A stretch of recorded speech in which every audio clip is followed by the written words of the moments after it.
For today's video mga kapobre, mamaligya na butag bagol mga kapobre. At yung bagol na to wala naman tayo dalaro na bagol. Tuwa na sa kuan.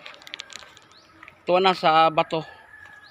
Gihato na maghapon niya, wala mo tong tigpalitay na si Binbinindo Alberca. Unya nibalik na jud me. Kay wala may kwarta. Diha yang asawa raman mga kapobre. Nya karon kauban ako ang akong asawa o akong mga anak na duha. Tura nauna na sila mga kapobre. Layo-layo man tong bato mga kapobre. Magsakay ta og tricycle diri sa may daplin sa kalsada. Mga kapobre, niabot na dito mi diri mga kapobre. Mao ni budiga sa bagol mga kapobre.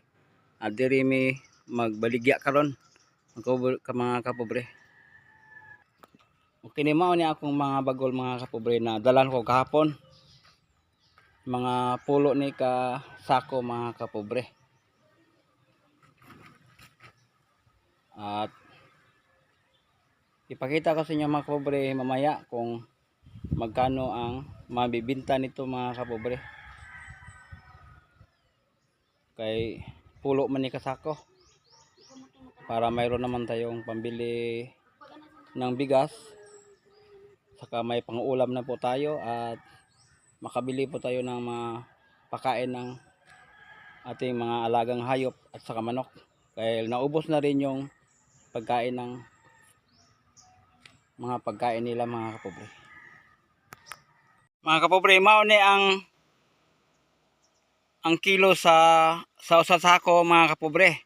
Naay 20, naay 32, naay 23, naay 29, naay 22, naay 25, naay 27, naay 20, naay 25, naay 23.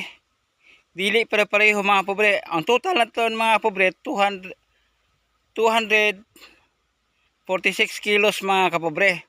Nya ang total nato mga kapobre unya tag 350 ang kilo, 246 times 3.5 mga kapobre. Mao ang total niya mga kapobre 861 sa pulo kasako mga kapobre. Mao ni ang total mga kapobre yung atong gibaligya toron nga bagol na pulo kasako.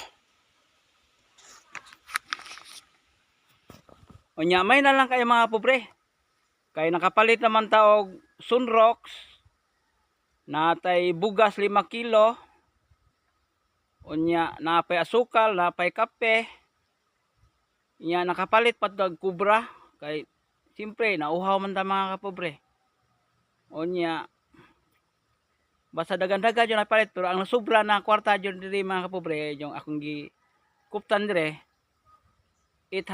150 na lang ang sobra pobre. May na lang kayo mga pobre. Kaysa wala tay trabaho kada adlaw mo ni mukhaon mo gud ta kada adlaw. Nya mao nang okay ra kayo mga pobre basta impress imong gihaguan imong kapobre. At least nakakaon po ka at nakapalit po kag bugas. Pero hanggang dito lang tayo mga pobre. Keep safe always and God bless imong lahat mga pobre. Kahit pobre ta, maningkamot ta mga pobre. Bye-bye.